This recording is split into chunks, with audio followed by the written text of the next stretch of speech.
در دل تاریخ کهن ایران شخصیتی برآمد که نامش تا امروز تنین انداز عدالت، شجاعت و بینش نوین است. کوروش کبیر. در این مستند ما داستان زندگی این فرمانده بزرگ را از دوران جوانی تا ایجاد نخستین امپراتوری جهان می‌نگریم. این مقدمه برگرفته از مطالعات و منابع معتبر تاریخی درباره کوروش کبیر میباشد. عدالت، شجاعت و ثروت، افسانه کوروش کبیر. کوروش در حدود سال 600 پیش از میلاد در ناحیه‌ای از ماد به دنیا آمد. این ناحیه که در شمال غربی ایران امروزی قرار دارد، به دلیل موقعیت جغرافیایی و منابع طبیعیش از اهمیت ویژه‌ای برخوردار بود. مادها که یکی از اقوام باستانی ایران بودند، در این منطقه زندگی می‌کردند و فرهنگ و تمدن خود را توسعه دادند. کوروش در چنین محیطی به دنیا آمد و رشد کرد. او از خانواده‌ای اصیل و با پیشینه نظامی برخاست. خانواده کوروش از جمله خانواده‌های برجسته و محترم ماد بودند که در امور نظامی و حکومتی نقش مهمی ایفا می‌کردند. پدرش کامبوجیه، یکی از فرماندهان برجسته ماد بود و مادرش ماندانا، دختر پادشاه ماد، آستیاگ بود. این پیوند خانوادگی به کوروش امکان داد تا از کودکی با اصول و فنون نظامی و حکومتی آشنا شود که در میان قبایل و امپراتوری‌های آن زمان شهرت داشتند. مادها به دلیل قدرت نظامی و سازماندهی قوی خود توانستند بر بسیاری از قبایل و مناطق اطراف خود تسلط یابند. این تسلط و قدرت نظامی به کوروش این امکان را داد تا از تجربیات و دانش نظامی خانواده‌اش بهره‌مند شود و در آینده به یکی از بزرگترین فرماندهان و پادشاهان تاریخ تبدیل شود. در این بخش ما به بررسی دوران کودکی، تربیت نظامی و فرهنگی و تأثیرات محیطی که شکل دهنده شخصیت وی بودند می‌پردازیم. کوروش از سنین کودکی تحت آموزش‌های سخت نظامی قرار گرفت. او یاد گرفت که چگونه از سلاح‌های مختلف استفاده کند، استراتژی‌های جنگی را بیاموزد و رهبری نیروهای نظامی را بر عهده بگیرد. علاوه بر آموزش‌های نظامی، کوروش تحت تأثیر فرهنگ و هنر مادها نیز قرار گرفت. او با ادبیات، موسیقی و هنرهای دستی مادها آشنا شد و این آشنایی به او کمک کرد تا در آینده به عنوان یک پادشاه فرهنگی و هنردوست شناخته شود. بر اساس متون تاریخی و کتیبه‌های کهن مانند سلوگای کوروش تنظیم شده است. این متون و کتیبه‌ها اطلاعات ارزشمندی درباره زندگی و دوران کودکی کوروش به ما می‌دهند. از طریق این منابع می‌توانیم به درک بهتری از شخصیت و زندگی کوروش دست یابیم و بفهمیم که چگونه او توانست به یکی از بزرگترین پادشاهان تاریخ تبدیل شود. در ادامه به بررسی جزئیات بیشتری از زندگی و دستاوردهای کوروش خواهیم پرداخت. از همان ابتدا کوروش نشان داد که فراتر از یک فرمانده نظامی ساده است. او درک عمیقی از عدالت اجتماعی و حکومت مردمی داشت که بعدها در سیاست‌های او به وضوح ظاهر شد. با صعود به قدرت، کوروش توانست امپراتوری ماد را متحد کرده و سپس به فتح بابل، لیدیه و سایر قلمروهای وسیع دست یابد. روش‌های نظامی او تلفیقی از نوآوری و استراتژی‌های هوشمندانه بودند. این بخش از بررسی‌های نظامی و مطالعات تاریخی مربوط به دوران هخامنشی استخراج شده است. او نه تنها در میدان نبرد موفق بود، بلکه با در نظر گرفتن عدالت در حکومت مورد احترام مردم هر ملت قرار گرفت. یکی از دستاوردهای بزرگ او صدور حکم آزادی به اسیران بابل بود که نمونه‌ای از نگرش نوین او به حقوق بشر به شمار می آید. ثروت کوروش کبیر حاصل سیاست‌های هوشمندانه اقتصادی و مالی او بود. او با ایجاد راه‌های تجاری، استانداردسازی پول و حمایت از صنایع دستی و کشاورزی، زمینه ساز شکوفایی اقتصادی امپراتوری شد. اطلاعات این بخش برگرفته از مطالعات اقتصادی تاریخ ایران باستان و آثار کتیبه‌ای موجود است.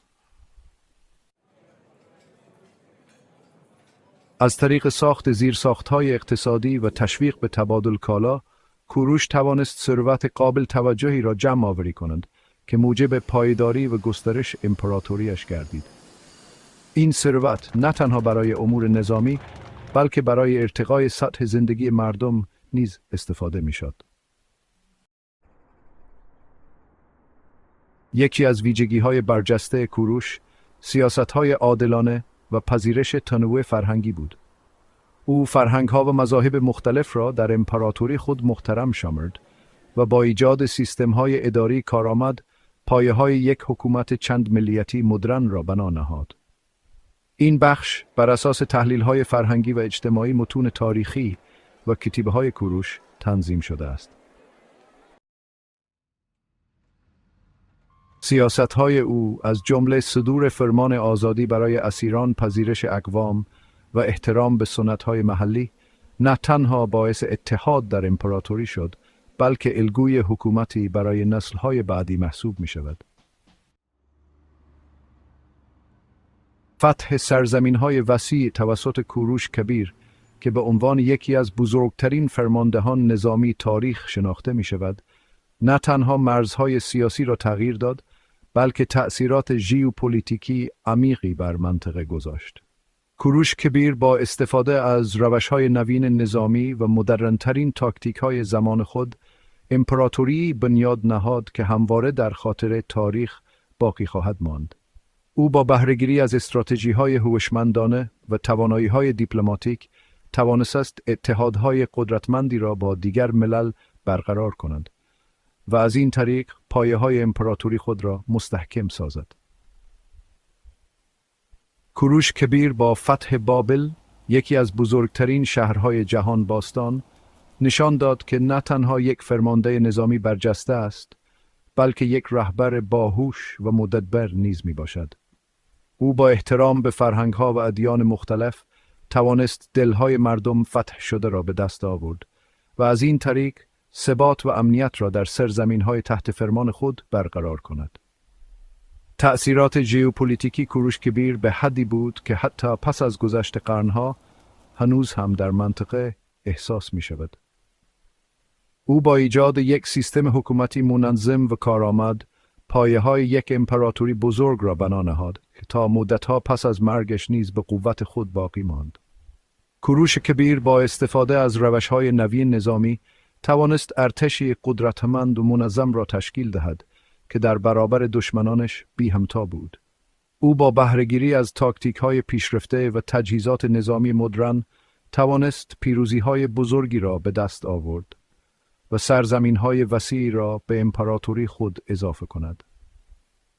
مدرن‌ترین تاکتیک‌های زمان خود را به کار برد و با استفاده از استراتژی‌های هوشمندانه توانست دشمنان خود را شکست دهد و امپراتوری‌ای بنیاد نهاد که همواره در خاطره تاریخ باقی خواهد ماند. امپراتوری هخامنشی که توسط کوروش کبیر بنیان گذاری شد، یکی از بزرگترین و قدرتمندترین امپراتوری‌های تاریخ بود که تأثیرات آن تا به امروز نیز احساس می شود.